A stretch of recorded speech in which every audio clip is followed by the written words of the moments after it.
Hello students, good morning everybody. Let's read remaining chapter going passage. The table lamp cast an amber glow across her brother's bedroom. यानी कि जो table lamp रखा गया था रोशनी के लिए, उसकी परछाई जो है वो एम्बर ग्लो थी। एम्बर का मतलब होता है येलो, ग्लो यानी लाइट या चमक। अक्रॉस हर ब्रदर्स बेडरूम वॉल, यानी कि जहां उसके भाई का बेडरूम था तो उसके उस पार जो है उसे टेबल लैंप की पीली रोशनी जो है वो चमकती हुई दिखाई दी।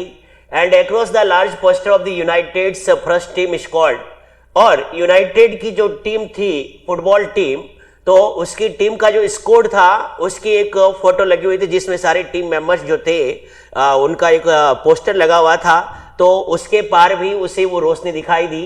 And the row of the coloured photographs, वहां पर रंगीन फोटो की एक रो थी, कतार, लाइन जिसको कहते हैं। बेनीथ थ्री ऑफ देम, और उनके नीचे उन तीन महान खिलाड़ियों के पोस्टर थे जिसमें यंग आयरिश प्रोडिजी, जिसमें ये युवा जो प्रोडिजी यानी एक्सट्रीमली टैलेंटेड, प्रोडिजी का मतलब होता है एक्सट्रीमली टैलेंटेड, और वो था आयरलैंड टीम का फुटबॉलर डैनी केसी यानी Casey. Promise you will tell no one, Sophie said. अब सोफी अपने भाई से कहती है जॉब से कि तुम मुझसे वादा करो कि इसके बारे में किसी को नहीं बताओगी कि आई मेट डैनी केसी। तो वापस उसका ब्रदर जॉब जो है उसे क्या रिप्लाई करता है, nothing to tell is there. उसने कहा वहां बताने जैसा कुछ है ही नहीं, यानी कि मैं क्या बताऊंगा कि वो डैनी केसी से मिली है। मुझे पता है कि you did not meet with Danny Casey. तो फिर भी वो कहती है promise job a dead had murdered me, यानी कि जॉब आप मुझसे वादा कीजिए, नहीं तो पिताजी को इसके बारे में पता लग जाएगा, और जो ही पिताजी को पता लगेगा तो वो मुझे मार डालेंगे। Only if he thought it was true, यानी कि केवल वही सोचता था कि ये सच था। फिर वो कहती है प्लीज जॉब, कृपया जॉब आप मुझसे प्रॉमिस कीजिए कि मैं किसी को नहीं बताऊंगा। क्रिस्ट सोफी, हे मतलब वो ईश्वर को संबोधित करते हुए कि हे प्रभु, Sophie you are still at school, कि सोफी तुम अभी एक स्कूल की लड़की हो। Casey must have string of girls, जबकि केसी एक इंटरनेशनल प्लेयर है और उसके पीछे तो लड़कियों की लाइन लगी रहती है। स्ट्रिंग्स का मतलब होता है लाइंस यानी कतारें, यानी कि बहुत सारी लड़कियां जो है वो केसी के पीछे लगी रहती है। तुम तो एक स्कूल के स्टूडेंट्स हो, तो उसके लिए तुम्हारी कोई वैल्यूएशन नहीं है। तो वो कहती है नो ही डज नॉट, नहीं वो ऐसा लड़का नहीं है कि उसके पीछे लड़कियों की लाइन लगी हो। How could you know that, तुम ये कैसे जान सकती थी। ही जीयर्ड, यानी उसने उसका उपहास किया या कटाक्ष करते हुए कहा। तो वो कहती है he told me that is how, यानी कि डैनी केसी ने मुझे बताया था कि वो कैसा लड़का था। तो फिर वापस जॉब का उसके लिए क्या रिप्लाई आता है, as if anyone would tell a girl something like that, यानी कि ऐसी बातें तो हर कोई लड़का किसी भी लड़की से कह सकता है कि मेरे साथ कोई भी नहीं है। यस ही डिड, हाँ उसने मुझे ऐसा बताया था। He is not like that, कि वो इस टाइप का लड़का नहीं है कि जिसके पीछे लड़कियों की लाइन लगी हो। ही इज क्वाइट, यानी कि वह एक शांत प्रवृत्ति का लड़का है।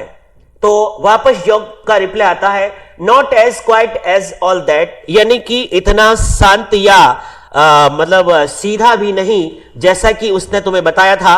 अपेरेंटली का मतलब होता है क्लियरली, यानी कि स्पष्ट रूप से। तो वो वापस कहती है it was nothing like that, यानी कि यह उस तरह का मैटर नहीं है। Job it was me spoke, यानी कि सबसे पहले मैंने ही उससे बातचीत शुरू की थी। First when I saw who it was, जब सबसे पहले मैंने उसे देखा तो मैंने बोला कि वो कौन था। एक्सक्यूज मी, फिर मैंने उससे पूछा कि माफ कीजिएगा या क्षमा कीजिए, but are not you Danny Casey, मैंने उसी से क्वेश्चन किया था कि क्या आप डैनी केसी नहीं है। And he looked sort of surprised, तो जो ही मैंने उसको एड्रेस किया तो वह थोड़ा मुझे आश्चर्यचकित प्रतीत हुआ। एंड ही शेड, और फिर उसने मुझे कहा यस दैट इज राइट, हाँ आपने बिल्कुल सही मुझे पहचाना कि मैं ही डैनी कैसी हूं। And I knew it must be him because, और मैं ये जानती थी कि वो वही होगा क्योंकि ही हैड द एसेंट, यानी कि उसका जो एसेंट था, यानी कि जिस तरीके से उसने मेरे से बात की थी, मैं उसकी बात करने का जो एसेंट था उसको पहचान गई थी। एसेंट, एसेंट मीन्स होता है ए वे ऑफ स्पीकिंग, यानी कि बोलने का तरीका, या उसको हम कह सकते हैं बोलने का लहजा। यू नाउ, अब जानते हैं, like when they interviewed him, वो कहती है कि भैया आप जानते हैं कि जिस समय टेलीविजन पर उसका इंटरव्यू हुआ था, यानी कि साक्षात्कार हुआ था, so I asked him for an autograph, इसलिए मैं उसको ये पहचान गई थी कि भाई यही डैनी कैसी है। और जिस समय मैंने डैनी से कहा कि आप मुझे अपना ऑटोग्राफ दीजिए, क्योंकि मेरा एक छोटा भाई है डेरिक जिसको आपकी ऑटोग्राफ चाहिए, but neither of us had any paper और पेन, लेकिन हम दोनों में से किसी के पास में न तो कोई पेपर था और न ही कोई कागज था। इसलिए मैंने जब उससे ऑटोग्राफ मांगा था तो डैनी ने मुझे रिफ्यूज कर दिया, मना कर दिया था कि मेरे पास पेन नहीं है और पेपर नहीं है। उसने फिर मुझसे पूछा कि आपके पास कोई पेन या पेपर है, तो मेरे पास भी ऐसा कुछ नहीं था। इसलिए उस दिन मेरी जब मुलाकात हुई थी तो मैं उसके ऑटोग्राफ ले नहीं पाई थी।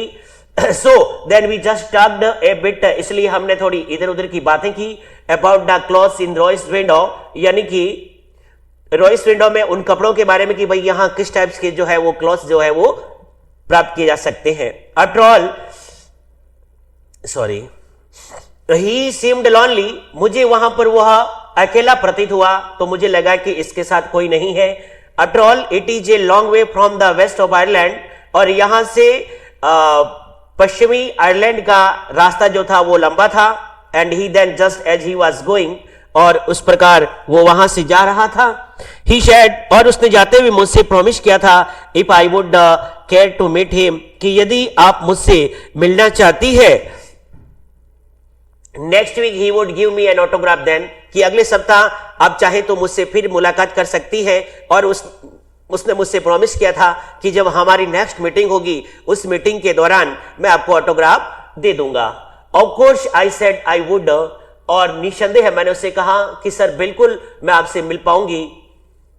As if he had even so if, तो वो कहता है मान लो उसने ये ऐसा कोई दिखावा क्या हो, तो वो कहती है you do believe me now, क्या अब तुम्हें मुझ पर विश्वास नहीं होता है?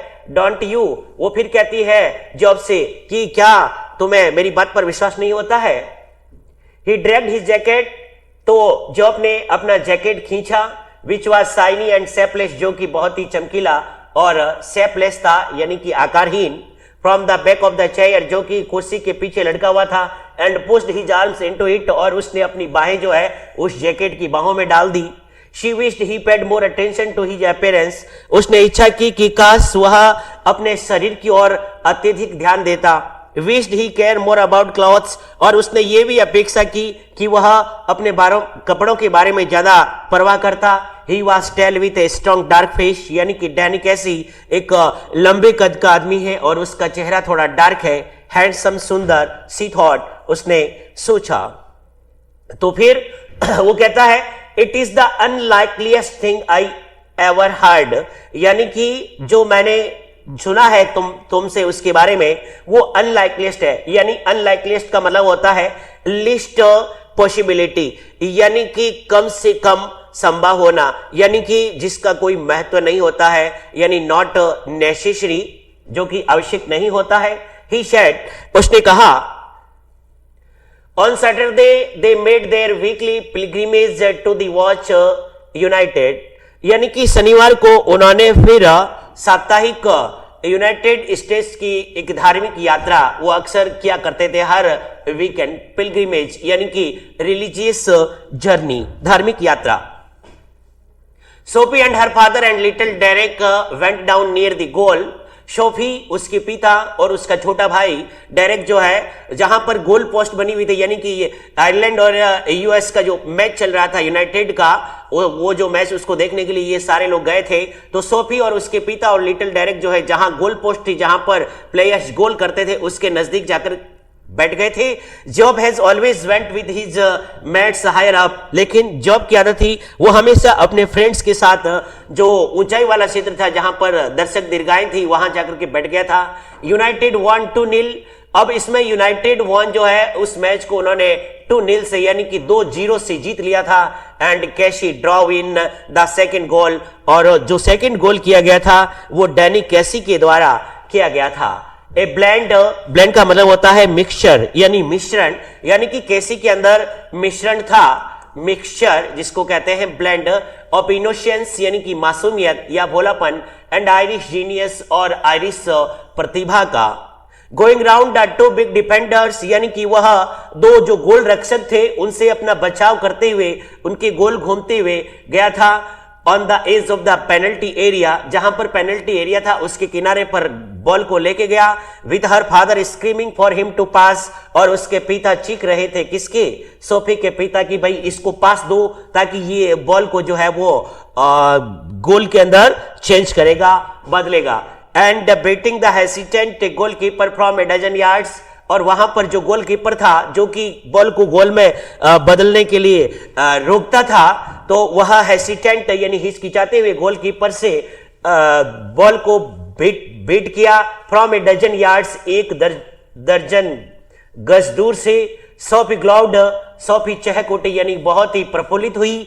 एंड विद प्राइड, गर्व से, कि जो ही जिस मतलब केशी ने बॉल को गोल के अंदर बदला था तो सोफी को बड़ी खुशी हुई।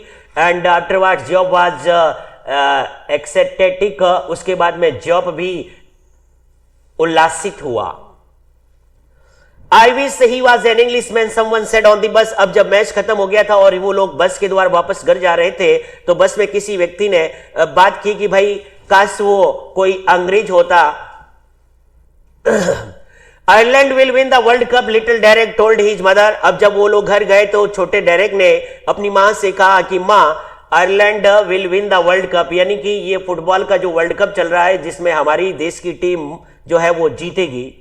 When Sophie brought him home, जिस समय सोफी उसे घर लेकर के आई थी। Her father was gone to the pub to celebrate, अब जबकि उनके देश की टीम जीत चुकी थी इसलिए पिताजी को बड़ी खुशी हुई और वो पब चले गए। पब कहते हैं मदिरालय, जहां पर शराब यानी बार जहां पर लोग बैठ करके शराब वगैरह पिए करते हैं, तो वो जश्न मनाने के लिए उसके पिताजी जो है वो शराब घर चले गए थे। उसके बाद में what is this you have been telling, Jansie said next week. अब अगली मुलाकात जो है सोफी की, जेंसी जो कि सोफी की फ्रेंड थी उसके साथ में होती है, तो वो उससे कहती है कि आजकल तुम ये कैसी बहकी बहकी बातें करती हो, मैं कुछ सुन रही हूं तुम्हारे बारे में, ये क्या मैटर है? तो सोफी ने उससे कहा अबाउट व्हाट, यानी कि किसके बारे में, क्या सुन रही हो? Your Geoff told our Frank, यानी तुम्हारे भाई जॉब ने मेरे भाई फ्रैंक को बताया था कि यू मेट डैनी कैसी, कि तुम्हारी डैनी कैसी से मुलाकात हुई थी। तो वो कहती है this was not an inquisition का मतलब होता है जांच पड़ताल करना, यानी कि ये बात जो है वो किसी जांच पड़ताल जैसी बात नहीं है। जस्ट जेंसी बिंग नोजी, लेकिन जानसी केवल नोजी थी। नोजी का मतलब होता है ईगर टू नाउ, यानी कि जानने को उत्सुक होना। ईगर टू नाउ यानी कि वह जानने को उत्सुक थी, यानी कि उसके बारे में जानना चाहते थे कि भाई वो क्या मैटर चल रहा है। बट सोफी वाज स्टार्टल्ड, लेकिन सोफी जो है यह सुनकर चौंक गई। ओ दैट, क्या ऐसी बात है? जेंसी फ्रॉन्ड, जेंसी की भौएं तन गई। सेंसिंग अंडरस्टैंडिंग, सेंसिंग का मतलब अंडरस्टैंडिंग। सी वाज कवरिंग, जैसे कि मानो वह कुछ उससे छुपा रही हो। यस दैट, हाँ बिल्कुल सही सुना तुमने, यानी कि मेरी मुलाकात जो है वो डैनी कैसी से हुई थी। तो वो कहती है कौन? जेंसी, यू नेवर डिड, यानी कि तुम उससे कभी नहीं मिली, तुम इसके बारे में यह झूठ बोल रही हो। जेंसी एक्सक्लेम्ड, यानी कि जेंसी ने उसकी बात को स्पष्ट किया। Sophie glared at the ground, Sophie उसकी बात सुन करके वह जमीन को ग्लेयर करने लगी, मतलब घूरने लगी। ग्लेयर, ग्लेयर का मतलब होता है घूरना या गौर से देखना। डेमन दैट जॉब, अब वो जॉब को कोसती है कि भाड़ में जाए जॉब, जो कि वो हमारी सीक्रेट बातें जो है वो दूसरों के साथ में शेयर कर देता है। This was a job thing not a जेंसी thing. वो कहती है कि यह मैटर मैंने केवल जॉब को बताया था, ये जेंसी को बताने के लिए नहीं बताया। It was mean to be something special, यानी कि इसका तात्पर्य कुछ विशेष था। जस्ट बिटवीन देम, केवल उन दोनों भाई बहन के बीच का मैटर था, यानी कि मेरे भाई को ये मैटर जो है वो दूसरों के साथ में शेयर नहीं करना चाहिए था। समथिंग सीक्रेट, यानी कि कुछ रहस्य या गुप्त। It was not a जेंसी kind of thing. फिर वो कहती है कि ये बात जेंसी को बताने जैसी नहीं थी एट ऑल, क्योंकि टेल गौकी जेंसी, यानी कि गौकी जेंसी को ऐसी बातें बताना। गौकी, गौकी का मतलब होता है ऑकवर्ड, यानी फूहड़, भद्दी, बेढंगी। Jancy something like that had the world never would get to know it, यानी कि जेंसी जैसी लड़कियों को कोई बात बताना का तात्पर्य था पूरे पड़ोसियों को इसके बारे में जानकारी दे देना, क्योंकि जेंसी जो है हर बात जो है वो पड़ोसियों के साथ में शेयर कर देती थी। इसलिए सोफी नहीं चाहती थी कि जेंसी को इस तरह का मैटर जो है वो बताए। डेमन दैट जॉब, फिर वो अपने भाई को कोसती है कि भाड़ में जाए, जॉब वाज नथिंग सेक्रेट, यानी कि उसने कुछ भी बात जो है वो पवित्र नहीं रखी, यानी कि सब कुछ शेयर कर दिया। इट वॉज ए सीक्रेट, यह एक गुप्त बात थी, रहस्य था। मीन टू बी, यानी कि इसका तात्पर्य ये था।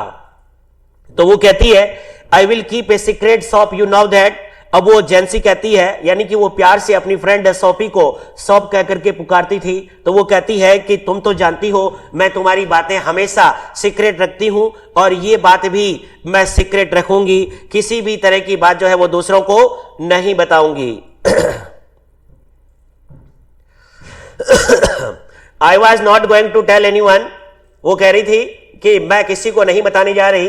There will be a right old row if my dad gets to hear about it, यानी कि सोफी कहती है कि मैं किसी को नहीं बताना चाहती थी, क्योंकि मुझे पता है कि जब मैं ये बातें दूसरों को बताऊंगी तो मेरे घर में वही वापस हमेशा, यानी पुराना वाला रो जो है, झगड़ा रो जो है वो, यानी कि वो कहती है कि there will be a right old row, यानी कि वही पुराना जो है वो, रो का मतलब होता है झंझट या मतलब झगड़ा होना, यानी कि घर के अंदर जो है वो माहौल खराब हो जाएगा। If my dad gets to hear about it, यानी कि मेरे पिताजी को इसके बारे में पता चल गया तो वही पुराना झगड़ा शुरू हो जाएगा। जेंसी ब्लिंक्ड, यानी कि जेंसी ने आंख मारी, यानी कि अपनी आंख को टिमटिमाया उसके सामने। ए रो, यानी एक झंझट हो जाएगा। आई हैड हैव थॉट, मैंने तो सोचा था कि he had be chuffed as anything, कि तुम्हारे पिताजी को इसके बारे में पता चलेगा तो वो शायद चब्ड होंगे, यानी प्लीज्ड, प्रसन्न होंगे। बट अब तो कह रही हो कि मेरे घर में झंझट या झगड़ा शुरू हो जाएगा। She realized then that जेंसी did not know about the dead bed. अब फिर उसे एहसास हुआ कि चलो ये बात तो जेंसी को इसके बारे में पता है, लेकिन उसे वो जो हमारी डेट थी, जिस दिन हमारी मुलाकात हुई थी, उस डेट के बारे में उसे तो पता नहीं है। ये तो अच्छी बात है। Geoff had not told about date, शायद जॉब ने उसे इस डेट के बारे में नहीं बताया होगा कि मैं उसको किस डेट से मिली थी। सी ब्रेथ्ड मोर इजीली, उसने अत्यधिक आसानी से सांस ली, कि ये तो अच्छी बात है कि उससे कुछ पता नहीं था इसके बारे में और ज्यादा। So job had not let her down after all, यानी कि मेरा भाई जॉब जो है शायद उसे इसके बारे में और कुछ नहीं बताया होगा। ही believed in her after all, यानी कि अब मुझे विश्वास हो गया है कि जॉब, मेरा भाई, मेरी बातों पे अब विश्वास करता है। After all some things might be sacred, इन सब के बावजूद कुछ तो जो है उसने सेक्रेड रखा है, पवित्र रखा है। It was just a little thing really, वास्तव में ये एक बहुत ही छोटी बात थी। I asked him for an autograph, फिर वो जेंसी को कहती है कि ये एक छोटी सी हमारी मुलाकात हुई थी, मैंने केवल उससे, यानी कि डैनी कैसी से ऑटोग्राफ मांगा था। But we had not any paper और पेन, यानी कि लेकिन हमारे पास में कोई कागज या पेन नहीं था। So it was no good, इसलिए ये अच्छा नहीं हुआ। यदि मेरे पास में कागज या पेन होता तो शायद मैं उसके ऑटोग्राफ ले लेती और सबको विश्वास हो जाता है कि वास्तव में मेरी डैनी कैसी से मुलाकात हुई है। How much had Geoff said, यानी कि जॉब ने तुम्हें इसके बारे में कितना बताया। जेसस, हे प्रभु, I wish I had have been there, काश मैं भी जिस समय तुम्हारी मुलाकात हुई थी, सोफी कहती है, उस समय तुम्हारे साथ होती। Of course my dad did not want to believe it, वो कहती है निसंदेह मेरे पिताजी इस बात का विश्वास नहीं करते थे। You know what A misery he is, तुम तो जानती हो मेरे पिताजी इस मामले में मेरे लिए कितनी मुसीबत है, परेशानी है। But the last thing I need, लेकिन अंतिम बात जो मैं जानना चाहती हूं या जो आवश्यक है, is accuse of people around our house asking him, यानी कि मैं नहीं चाहती कि लोग हमारे घर के चारों ओर कतारों में आकर के खड़े हो जाएंगे और ये पूछने लग जाएंगे what is all this about Danny कैसी, कि हम लोग मार्केट में ये सुन रहे हैं कि ये आपकी लड़की जो है वो डैनी कैसी से मिली है, तो ये हम लोग डैनी कैसी के बारे में क्या समाचार सुन रहे हैं। ऐसा लोग जो है वो अक्सर घर के आसपास आकर के खड़े हो जाएंगे और पिताजी से पूछने लग जाएंगे, तो बहुत बड़ा झंझट जो है या बहुत बड़ा झगड़ा जो है वो हमारे घर में शुरू हो जाएगा। एंड ही हैड मर्डर्ड मी, और मेरे पिताजी जो है वो मेरा मर्डर कर देंगे, कत्ल कर देंगे। And you know how my मम गेट्स व्हेन देयर इज ज़ेरो, और तुम्हें पता है कि मेरी माँ कितनी मतलब वो परेशान हो जाती है, दुखी हो जाती है जिस समय हमारे घर में इस तरह का झंझट या झगड़ा शुरू हो जाता है। जेंसी सेड, जेंसी ने कहा, हर्स्ड यानी साइलेंटली, धीरे से, यू कैन ट्रस्ट मी, यानी कि सोफी आप मेरी बात पर विश्वास कर सकती हैं। यू नो दैट, और ये तुम अच्छी तरह जानती हो कि मैं इसके बारे में किसी को जो है वो इन्फॉर्म नहीं करूंगी या नहीं बताऊंगी। ये तो तुम्हें अच्छी तरह पता है कि मैं तुम्हारी बेस्ट फ्रेंड हूं और तुम्हारी कुछ भी बातें जो है वो इधर उधर मैं शेयर नहीं कर सकती। After dark she walk by the canal, अब फिर वो अपनी इमेजिनरी थॉट के अंदर चली जाती है, यानी कि वो काल्पनिक विचारों में खो जाती है, फैंटेसी के अंदर चली जाती है। अब वो क्या करती है, अंधेरा होने के बाद में सी वॉक्ड बाय द कैनल, यानी वो सोचती है कि वह नहर के किनारे चली है, अलोंग ए सेल्टल्ड पाथ, यानी कि जहां वो जा रही थी वो पाथ जो है वो सेल्टल्ड था, मतलब प्रोटेक्टेड यानी कि सुरक्षित या संरक्षित रास्ता था। Lighted only by the glare of the lamps, अब वो रास्ता हालांकि अंधकार था वहां पर, लेकिन थोड़ी सी रोशनी आ रही थी। ग्लेयर यानी चमक, ऑफ द लैम्प्स यानी जो लैंप जल रहे थे, फ्रॉम द वार्प अक्रॉस यानी कि घाट के उस पार जो रोशनी या बल्ब जो जल रहे थे उसकी रोशनी जरूर उस रास्ते पर हल्की सी पड़ रही थी। अक्रॉस द वाटर, पानी के उस पार। And the unceasing drone, unceasing यानी कंटिन्यू लगातार चलने वाला, यानी कि कभी न थमने वाला। ड्रॉन यानी जमघट, यानी कि ट्रैफिक का जो जमघट था। ऑफ द सिटी, शहर का। वाज मफल्ड, जो कि अब धीरे हो गया था। एंड डिस्टेंट, और काफी दूर था, यानी कि यहाँ पर ट्रैफिक की जो है वो शोरगुल शहर का वो ज्यादा सुनाई नहीं दे रहा था, बहुत ही धीरे धीरे सुनाई दे रहा था और काफी दूर था। It was a place she had open played in when she was a child, यह एक ऐसा स्थान था, इस स्थान पर वह जिस समय बच्ची थी अक्सर इस स्थान पर खेलने के लिए आया करती थी। There was a wooden bench, वहां पर एक लकड़ी की बेंच लगी हुई थी। Beneath a solitary elm, solitary यानी कि लॉनली, एकांत या एकमात्र, एल्म का जो वृक्ष था उसके नीचे एक लकड़ी की बेंच लगी थी। वेयर लवर्स समटाइम्स केम, जहां पर अक्सर प्रेमी जोड़े जो है वो उस एकांत जगह पर उस पेड़ के नीचे आकर के उस लकड़ी की बेंच के ऊपर बैठा करते थे। She sat down to wait, अब सोफी भी अपनी कल्पना की दुनिया में खोई हुई वो सोचती है कि मैं इस लकड़ी के बेंच पे बैठ गई और डैनी कैसी का इंतजार करने लगी। It was the perfect place, वो मनी मन सोच रही थी कि यह उपयुक्त स्थान था, क्योंकि प्रेमी जोड़े यहाँ आकर के बैठ करके थोड़ी देर के लिए बातें कर सकते हैं, क्योंकि यह एकांत जगह थी और वहां पर कोई उन्हें बातें करते हुए देख नहीं सकता था। इसलिए वो भी वहां गई कि डैनी कैसी ने उससे प्रॉमिस किया था कि वो उस स्थान पर उससे मिलने के लिए आएगा। She had always thought so, यानी कि वो अक्सर हमेशा ऐसा सोचती थी, for a meeting of this kind, इस प्रकार की मुलाकात के बारे में।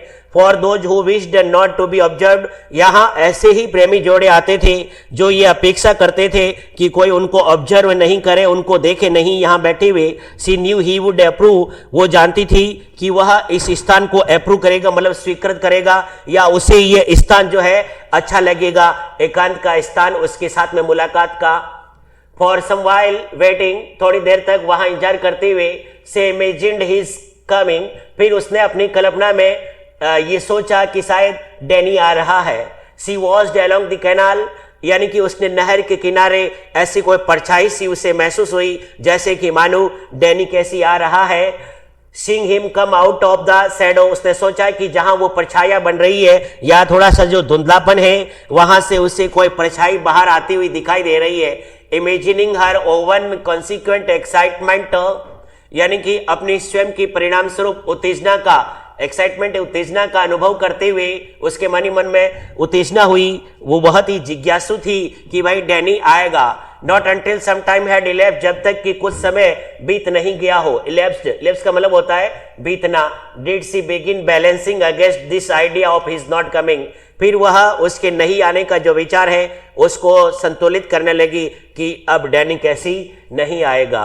अब फिर वो कहती है हियर आई सिट, मैं यहां बैठी हूं। सी सेड टू हरसेल्फ, उसने स्वयं से कहा। विशिंग डैनी वुड कम, यह इच्छा करते हुए या सोचते हुए कि शायद डैनी आएगा। Wishing he would come and sensing the time passing, वह यह इच्छा व्यक्त कर रही थी कि वो आएगा और उसके साथ में समय बिताएगा।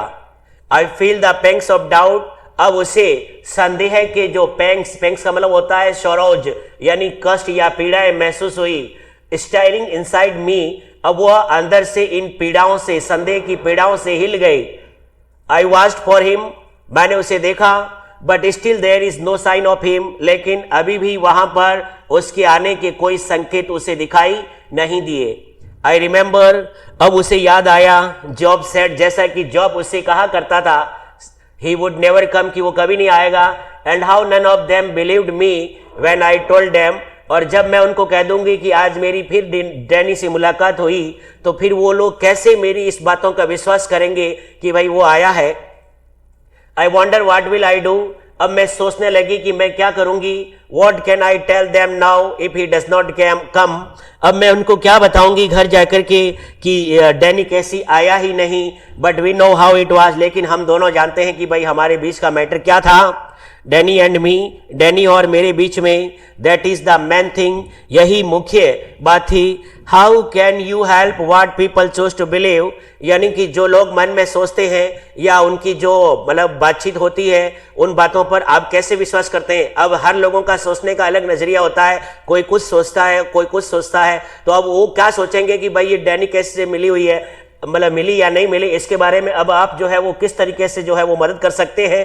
बट ऑल द सेम, लेकिन ये बिल्कुल वैसा ही था। इट मेक्स मी डेस्पेंडेंट, इससे मैं डेस्पेंडेंट हो गई। डेस्पेंडेंट का मतलब होता है डिसअपॉइंटेड, यानी कि मैं निराश हो गई। दिस नोविंग, ये जानते हुए, I will never be able to show them they are wrong to doubt me, यानी कि मैं अब जब वो नहीं आएगा डैनी कैसी, उससे मेरी मुलाकात नहीं हो पाएगी, तो मैं अब घर वालों या दूसरों को कभी भी ये नहीं दिखा पाऊंगी या मतलब विश्वास करा पाऊंगी कि आप लोगों ने मेरे ऊपर जो डाउट किया था वो डाउट गलत था, यानी कि एक्चुअली मेरी मुलाकात डैनी कैसी से हुई थी। शी वेटेड म्यूजरिंग दिस वे, यानी कि इस तरीके से इस विचार के बारे में मापतोल करते हुए या सोचते हुए उसने इंतजार किया। The changes taking place in her, अब उसके दिल में जो है वो परिवर्तन होने लगी। Resignation was no sudden thing, हालांकि वह रेजिग्नेशन यानी कंप्लीटली सरेंडर, यानी कि पूर्ण रूप से आत्मसमर्पण कर देना या इस बात को छोड़ देना एक अचानक बात नहीं थी। No I have become sad, अब मैं उदास हो गई। सी थॉट, उसने सोचा। And it is a hard burden to carry, अब ये उदासीनता का जो बोझ था उसे अपने साथ ले जाना अब मेरे लिए हार्ड बर्डन था, एक कठोर बोझ जैसा था। यानी कि इस उदासीनता को मैं जिंदगी भर कैसे ढोती रहूंगी, कैसे इसको लेके घूमती रहूंगी, उसकी मेरे साथ मुलाकात नहीं हुई, यह सोचते हुए। दिस सैडनेस, यानी इस उदासीनता को, सिटिंग हियर वेटिंग, कि मैं यहां बैठी उसका इंतजार करती रही। And नोविंग he will not come, हालांकि ये जानती थी कि वो नहीं आएगा, फिर भी मैं उसका इंतजार करने लगी। I can see the future, मैं भविष्य के बारे में सोच सकती हूँ। And I will have to live with this burden, अब मैं इस बोझ के साथ कैसे जिंदा रह पाऊंगी। दे ऑफ कोर्स विल डाउट मी, वो निसंदेह मेरे ऊपर संदेह करेंगे। एज दे ऑलवेज डाउटेड मी, जैसा कि वो हमेशा मेरे ऊपर डाउट करते थे, संदेह करते थे। But I will have to hold up my head remembering how it was, लेकिन यह याद करते हुए मुझे अपना सिर गर्व से ऊंचा करके जीना होगा कि सब कुछ कैसे घटित हुआ था। ऑलरेडी पहले से ही आई इन्विसेस्ड, यानी शी, यहां इन्विसेस्ड का मतलब होगा सी, द स्लो वॉक होम, यानी धीरे धीरे वापस घर जाने लगी। एंड जॉब्स डिसअपॉइंटेड फेस, और फिर उसने सोचा कि जब जॉब का निराश चेहरा दिखाई देगा। व्हेन आई टेल हिम, जब मैं उसे बताऊंगी कि मेरी मुलाकात डैनी कैसी से नहीं हुई, तो वो उसका चेहरा कितना निराश हो जाएगा। ही डिड नॉट कम, और कि वो नहीं आया, दैट डैनी, वो Danny Casey, and then he will fly out, तो फिर मेरा भाई जॉब जो है वो बाहर दौड़ जाएगा। And slam the door, slam का मतलब होता है धड़ाम या जोर से दरवाजा बंद करके। But we know how it was, लेकिन मैं जानती थी कि हम दोनों के मैटर क्या था। आई सेल टेल माई सेल्फ, मैं अपने आप को बताऊंगी, डैनी एंड मी, डैनी और मेरे बारे में। It is a hard thing, ये बहुत ही कठिन बात है। दिस सैडनेस, इस उदासीनता के बारे में। She climb the crumbling steps to this street, अब वो धीरे धीरे वापस घर चलती गई। अब वहां पर वह अपनी गली की ओर मुड़ी, और वहां गली में चढ़ने की जो सीढ़ियां थी वो क्रम्बलिंग थी। क्रम्बलिंग का मतलब होता है जिन सीन, यानी टूटी फूटी। तो उन टूटी फूटी सीढ़ियों से वो अपनी गली में चढ़ी। Outside the pub she passed her father's bicycle, अब वहां पर रास्ते में वो पब था, शराब घर। पब का मतलब होता है शराब घर। She passed her father's bicycle, तो उसने देखा कि शराब घर के बाहर उसके पिताजी की बाइसिकल खड़ी थी। प्रॉप्ड अगेंस्ट, यानी के सहारे खड़ी थी, दी वॉल, दीवार के। एंड वाज ग्लेड, ये देख करके वो बड़ी खुशी हुई कि एक बहुत बड़ी झंझट जो है वो तो यहाँ है। कहने का मतलब है उसके पिताजी उसके लिए बहुत बड़ी झंझट थे, मुसीबत थे, और उसने सोचा कि चलो अब मैं इतनी देर घर से एब्सेंट थी और पिताजी यहाँ शराब घर में बैठ करके शराब पी रहे, उनकी साइकिल यहाँ पड़ी है, इसका मतलब वो यहाँ होंगे, तो अब मैं घर चली जाऊंगी ताकि उनको पता नहीं चलेगा कि भाई ये इतनी देर रात कहाँ गई थी। He would not be there when she got home, कि मेरे पिताजी वहां नहीं होंगे जब मैं घर जाऊंगी। Excuse me but are not you Danny Casey, फिर वो मन में ये कल्पना करने लगी कि डैनी से मेरी मुलाकात हुई, और फिर कहती है माफ कीजिए क्या आप डैनी कैसी नहीं है। Coming through the arcade, arcade का मतलब होता है कवर्ड पाथ, ढका हुआ मार्ग। उसने देखा कि उस सुरक्षित रास्ते से कोई उसे आता हुआ दिखाई दिया। सी पिक्चर्ड हिम अगेन, उसने एक बार फिर डैनी की पिक्चर देखी, परछाई देखी। आउटसाइड रॉयस, रॉयस के बाहर। Coming through the arcade, she pictured him again outside Royce. He turns reddening slightly. उसने देखा कि उसका चेहरा जो है वो थोड़ा सा शर्म से लाल हो गया है। रेडनिंग, शर्म से लाल होना। यस दैट इज राइट, और वो कहती है कि डैनी ने मुझे कहा, बिल्कुल आपने सही पहचाना, मैं डैनी कैशी हूं। अब फिर वो मनी मन उसके बारे में सोचती है, कल्पनाएं करती है। I watch you every week, फिर उसने कहा डैनी से, काल्पनिक रूप से कहा कि मैं हर सप्ताह आपको देखती हूँ। With my dad and my brothers, मेरे पिताजी और मेरे भाइयों के साथ मैं अक्सर हर सप्ताह के अंत में आपको देखने के लिए आती हूँ, आपसे मिलने के लिए आती हूँ। We think you are great, यानी हम सोच रहे हैं कि आप बहुत ही महान है। ओह well now that is very nice, तो उसने कहा बिल्कुल अच्छा, ये तो बहुत ही अच्छी बात है। I wonder would you mind signing an autograph, फिर वो कहती है कि काश कहीं आपको बुरा तो नहीं लगेगा यदि मैं आपसे ऑटोग्राफ मांगती हूँ या आप मुझे ऑटोग्राफ देंगे, तो आपको कुछ ऐसा फील तो नहीं हो रहा है। His eyes are on the same level as your own, अब वो मनी मन सोचती है कि उनकी आंखें उसी स्तर पर है जिस स्तर पर तुम्हारी है। हिज नोज इज फ्रेकल्ड, उसका नाक जो है वो थोड़ा फ्रेकल्ड है, यानी कि स्पॉटेड। फ्रेकल्ड मतलब स्पॉटेड, यानी धब्बेदार, यानी कि उसका नाक धब्बेदार है, freckled. And that turns upward slightly, और थोड़ा सा ऊपर की ओर मुड़ा हुआ है। एंड व्हेन ही स्माइल्स, और जब वो मुस्कुराता है, ही डज सो साइली, तो वो थोड़ा शर्मीला प्रतीत हो जाता है। एक्सपोजिंग टीथ, अपने दांतों को दिखाते हुए, विथ गैप्स बिटवीन, तो जो ही उसके दांत हमें दिखाई देते हैं उसके दांतों के बीच में हमें गैप दिखाई देता है, यानी कि उसके दांत खुले खुले हैं, बीच में जगह है। His eyes are green, उसकी आंखें हरी है। And when he looks straight at you, और जिस समय वो सीधा आपकी तरफ नजर डालता है या देखता है, तो दे शिम टू शिमर, तो उसकी आंखें जो है वो हमें झिलमिलाती हुई दिखाई देती है। शिमर, झिलमिलाना। दे सीम जेंटल, उसकी आंखें हमें सौम्य दिखाई देती है। ऑलमोस्ट अफ्रेड, लगभग डरी डरी सी, यानी कि उसकी आंखें झिलमिलाती हुई और डरी डरी सी प्रतीत होती है। लाइक ए गजेल्स, यानी एक गजल की तरह। गजल कहते हैं हिरन के बच्चे को या चिंकारी का जो बच्चा होता है उसको। एंड यू लुक अवे, और जब उसकी आंखें आपको डरी हुई दिखाई देती है तो आप अपनी नजर उससे हटा लेते हैं। You let his eyes run over U a little, अब उसकी आंखों को तुम्हारे ऊपर थोड़ा घूमने दो या उसे देखने दो। And then you come back to find them, और जब आप वापस उसकी आंखों की तरफ देखते हो, स्लाइटली ब्रेथलेस, वो थोड़ी सी बिना श्वास की, यानी कि किसी तरह की हरकत प्रतीत नहीं होती है। एंड ही सेज, और वो कहता है I don't seem to have a pen at all. और फिर डैनी ने मुझसे कहा कि मुझे ऐसा लग रहा है कि मेरे पास पेन नहीं है। You realise you have not either, और आपने महसूस किया होगा कि तुम्हारे पास भी नहीं है। My brothers will be very sure you say. अब कहती है कि आपके भाई को बहुत बड़ा खेद होगा जब मैं आपको ऑटोग्राफ नहीं दूंगा, लेकिन मुझे ऐसा लग रहा है कि मेरे पास भी पेन नहीं है और आपके पास भी पेन नहीं है। And afterwards you wait there alone in the arcade for a long while. और इन सब के बावजूद आपने उस आर्केड में, यानी कि उस कवर्ड पाथ पर आपने जो है वो काफी देर तक मेरा इंतजार किया। स्टैंडिंग वायर ही स्टूड, वहां खड़े जहां वो खड़ा था। Remembering the soft melodious voice, उसकी वो मेलोडियस यानी मधुर आवाज को याद करते हुए। The shimmer of green eyes, उसकी हरी आंखों का झिलमिलाना। नो टेलर देन यू, आप कल्पना कर सकते हो वो आपसे लंबा नहीं है। नो बोल्डर देन यू, और न ही आपसे ज्यादा करेजियस यानी साहसी।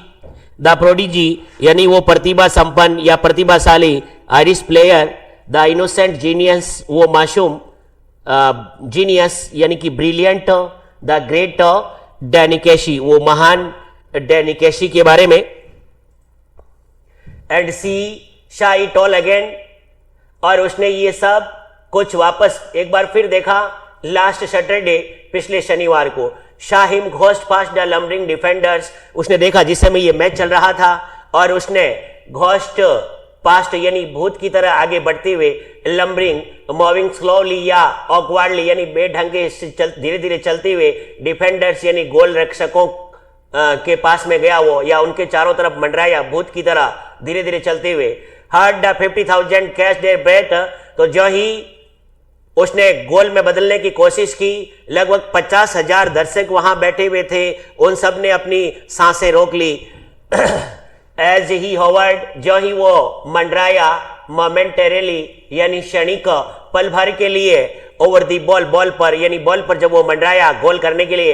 And then the explosion of the sound, तभी वह वहां पर एक्सप्लोजन यानी धमाका हुआ। एज ही स्ट्रक इट, जो ही उसने प्रहार किया, क्रिस्टली, क्रिस्टली का मतलब होता है quickly, QUICKLY, quickly into the goal, यानी जो ही फुर्ती से उसने बॉल को गोल में बदल दिया। द सडन थंडर्स, अचानक शोरगुल हुआ। इरप्शन यानी आउटब्रस्ट ऑफ एक्सोल्टेंट, एक्सोल्टेंट का मतलब होता है टाइम विजयी, एप्रोबेशन यानी अप्रूवल, अप्रूवल यानी उल्लास का, विजयी उल्लास का अचानक शोर शराबा सुनाई दिया, क्योंकि उसने उस बॉल को जो है वो गोल के अंदर बदल दिया था। इसी के साथ में ये जो उसकी काल्पनिक स्टोरी है वो यहीं समाप्त हो जाती है।